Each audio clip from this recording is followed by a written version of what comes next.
زبیدہ مصطفیٰ پاکستان کی صحافت کا وہ نام جس نے اپنی حیاتی کے آخری لمحے تک قلم کی مدد سے اندھیروں میں روشنی پھیلائی۔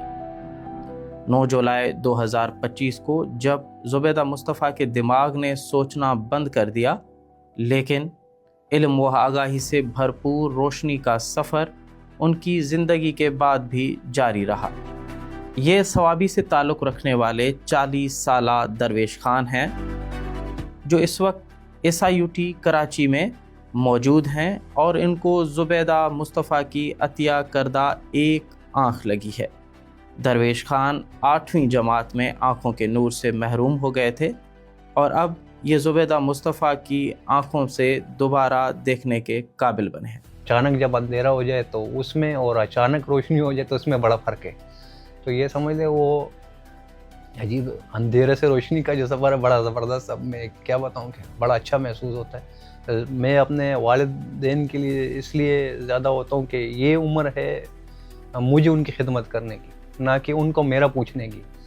ابھی جب وہ میرے پاس آتے ہیں، میرا پوچھتے ہیں یا مجھے ادھر ادھر لے کے جاتے ہیں، تو مجھے ایسا محسوس ہوتا تھا کہ ابھی ان کے بڑھاپے میں مجھے ان کا سہارا بننا چاہیے۔ تو میں یہ چاہتا ہوں کہ یہ وقت میرا ہے کہ میں ان کی خدمت کروں۔ زبیدہ مصطفیٰ کی دوسری آنکھ بٹگرام سے تعلق رکھنے والے 50 سالہ محمد صادق نامی شخص کو عطیہ ہوئی ہے۔ سال 2008 میں زبیدہ مصطفیٰ کی خود کی بینائی ختم ہو گئی تھی۔ اس کے باوجود ان کی آنکھیں دوسرے فرد میں کیسے منتقل ہوئیں، اس حوالے سے ڈاکٹر فاطمہ کہتی ہیں، آنکھ ایک بہت سارے ٹیشوز کا مجموعہ ہے، تو اس میں بہت سارے پارٹس ہیں۔ جو آگے کی، اس کو یوں سمجھ لیجیے جیسے گھڑی کا جو آپ نے جو گھڑی پہنی ہے، اس کا ڈائل، اس کے اوپر ایک شیشہ لگا ہوا ہے، شیشے کے نیچے پورے اس کے کانٹے ہیں، اور کانٹے کے پیچھے اس کا پورا انجن ہے۔ اسی طرح اگر ہم آنکھ کو دیکھیں تو جو اوپر کا شیشہ ہے وہ کارنیا کہلاتا ہے، اور پیچھے کا پورا جو انجن جو اس کو جو دیکھتا ہے وہ کہلاتا ہے ہمارا ریٹنا۔ میڈم زبیدہ مصطفیٰ کو جو بیماری تھی وہ ریٹینائٹس پگمنٹوزا تھی، جس کو ہم اردو میں شب خوری کی بیماری کہتے ہیں۔ اس کے اندر جو پردے کے اندر دیکھنے کی صلاحیت ختم ہو جاتی ہے، پہلے رات میں ختم ہوتی، پھر آہستہ آہستہ ان کی بھی گریجولی ہی تھا، اور دن کی بھی ختم ہو گئی۔ لیکن ان کا مسئلہ کارنیا کا نہیں تھا، ان کا کارنیا بالکل ایبسولوٹلی کرسٹل کلیئر چمکتا ہوا کارنیا تھا ان کا، اور ہیلدی کارنیا تھا بہت۔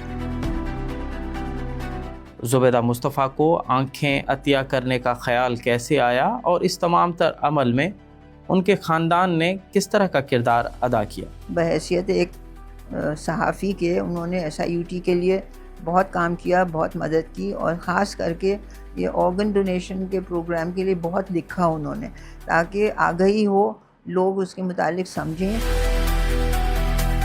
پاکستان کے دیگر اداروں کی طرح SIUT میں بھی انسانی آرگنز عطیہ کیے جاتے ہیں۔ اس کا طریقہ کار بہت آسان ہے، لیکن اس عمل میں خاندان کی رضامندی ہونا بہت ضروری ہے۔ آرگن ڈونیشن کے لیے ہمارا پورا ڈپارٹمنٹ ہے، دیوان فاروق میں گراؤنڈ فلور پہ آفس ہے۔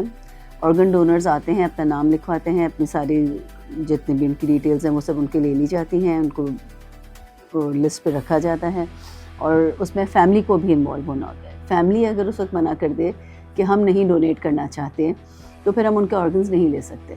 اس وقت بھی زبیدہ مصطفیٰ صاحبہ کی بہت خواہش تھی، لیکن یہ سارا ایکٹیو عمل ان کی فیملی نے، ان کی بہن نے، ان کی فیملی نے، ان کے بچوں نے کرایا۔ اب میری بہن تھیں، کیا میرے اوپر اثر نہیں تھا؟ ان کا بالکل تھا۔